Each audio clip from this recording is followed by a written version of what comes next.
Hey folks, so last night, Brown University in Rhode Island, mass shooter event.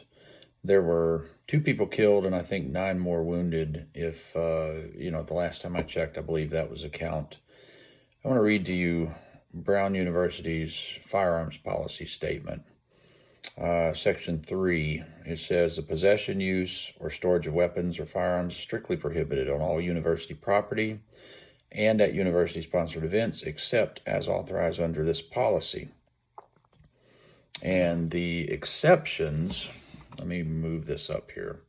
Exceptions to the policy: university law enforcement, not university, and special authorization of credentialed armed security. So that's the only exception. So the policy has been in place. This was, I believe, updated June 27th this year. Ask those people that got shot how that policy worked out for them. And I would say that every one of them would say not too well, and their families would say not too well either. So the point I'm trying to make here is that anti-gun people and pro-gun people, such as myself, want the same thing. We want the same outcome. We want people to be safe. We don't want people to be shot. We don't want people to be hurt. So, but from a pro-gun standpoint, taking away everyone's guns is not possible. You can't disarm everyone. It's not possible. Therefore, the threat of violence is not possible to erase. It's always going to be there. You can't do it. Having said that, taking an area such as a university campus and making it a gun-free zone and then filling it full of unarmed people only invites shit like this to go down. You invite some lunatic who is going to get their hands on a gun and eventually get this wild idea to do this kind of damage. So the only response that we pro-gunners see is to put guns in the hands of these college kids and train them and let them carry so they can protect themselves when this time comes. It is just foolishness to us to disarm everyone except the lunatics who are going to do this. So these gun-free zones, these college gun-free zones just don't make sense to us. It's not that we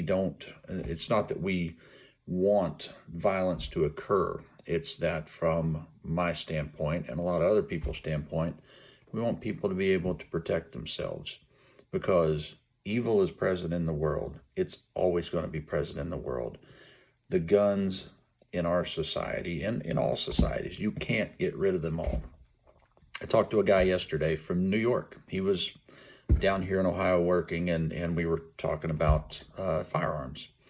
And he said that in New York, he said it is very difficult. He explained to me what it takes to get a concealed carry permit and actually get a handgun to carry in the state of New York.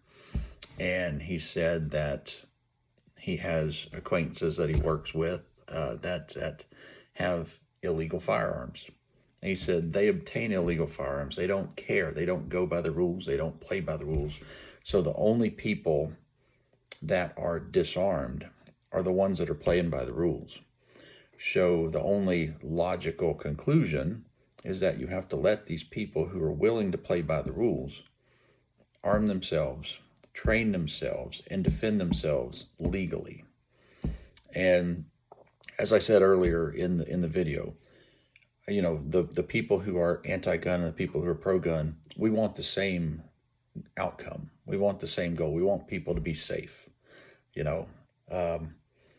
Every time I teach a concealed carry class, I start out by saying nobody in their right mind wants to hurt people. I don't train people so that I can, in hopes that they will go out and hurt people. I want them to be safe. I want them to be trained and I want them to be safe. That's the outcome. Guys, tell me what you think. Tell me what you think. Take care. God bless.